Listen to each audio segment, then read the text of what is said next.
Hello 欢迎大家来到 JD Cook。今天我们要煮什么嘞？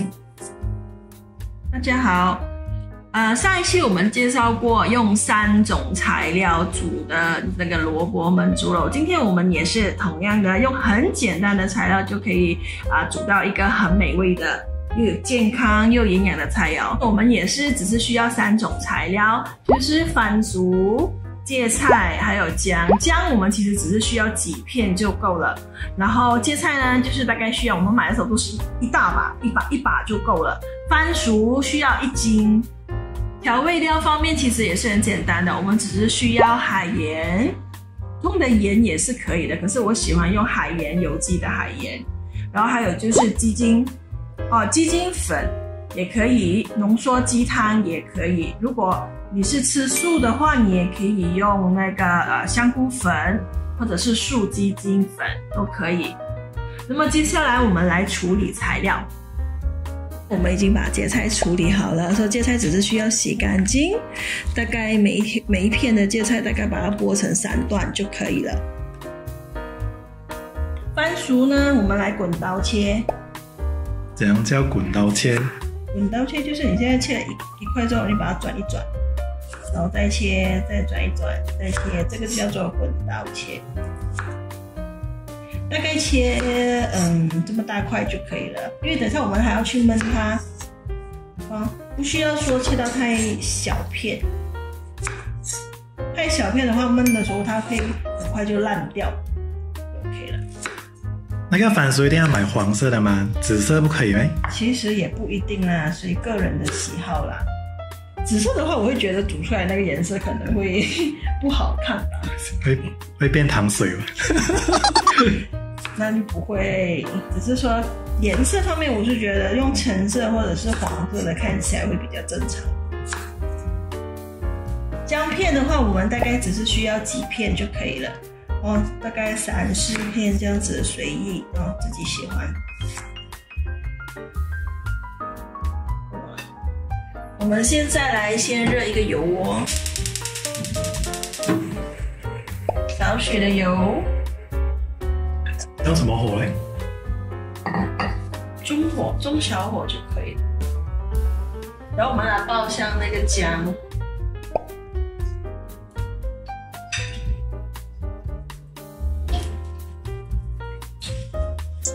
这次也是很像是那样，什么东西都没有加，蒜也没有，什么也没有。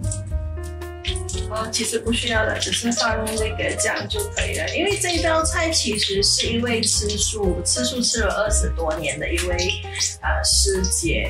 我去采访她的时候，她做这道菜介绍给我们的读者的。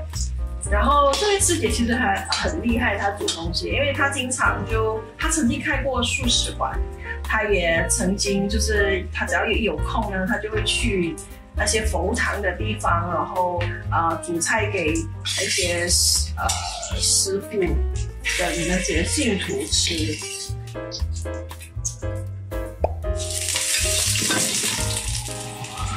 姜爆香之后，我们就可以加番薯，稍微炒一炒之后呢，我们就可以加我们的芥菜了。说起那位做示范的那个吃素的师姐，她曾经煮过1000人份的素菜，然后这一道菜呢，她告诉我说，她是跟一位中国的师傅学来的。那位中国的师傅其实是来自农村的地方，然后是一个客家村，然后他们经常会煮这一道菜。然后据说番薯加芥菜再加黄豆加水去煮的话，可以有那个吃这个东西有消暑的作用。现在我们可以加那个芥菜下去炒了。芥菜在台湾那边其实也叫做长生菜。稍微炒一炒之后呢，我们现在就可以加水去焖它了。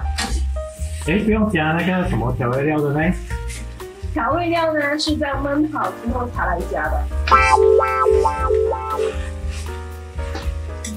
好，现在我们大概加1杯到2杯的水下去。就可以开始焖咯。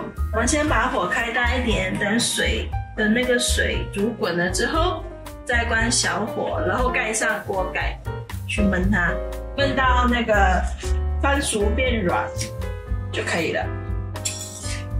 如果水分不够的话，可以中途再加。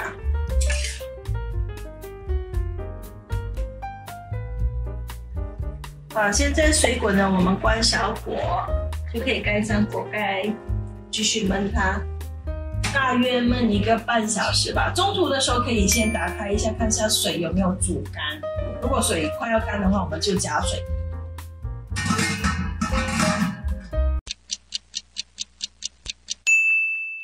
我们现在已经焖了差不多40分钟了，我们来看一下情况怎样。好的，我们看到它现在已经收水了，然后那个番薯已经开始这边已经糊了，有一个糊的那个感觉，其实它就已经好了。所以现在我们可以开始加我们的那个调味料，我们可以加一点盐，调味就随个人喜欢，然后再加一点那个浓缩鸡汤，适量就好。加素鸡粉或者是香菇粉的话，它就是一道素菜。好的，现在我们可以上碟了哈。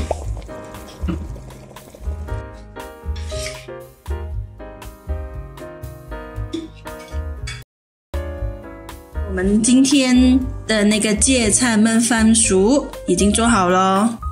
芥菜焖番薯这样子的做法，真是看都没有看过。其实当初我采访那位师姐的时候，她告诉我她想要煮这一道菜的时候，我也是有点受到惊吓，因为从来都没有想到过说原来芥菜竟然可以只是焖番薯就可以这么的好吃。因为番薯的清甜会去到那个汁里面，然后芥菜的那个苦味其实也会被番薯的甜盖过。这道菜其实是很健康的一道菜，据说芥菜配番薯还可以煮成汤的，如果不喜欢焖的话，可能你们可以煮成汤，也可以试试看。好吧，我们准备开始吃饭哦，谢谢大家，拜拜，拜拜。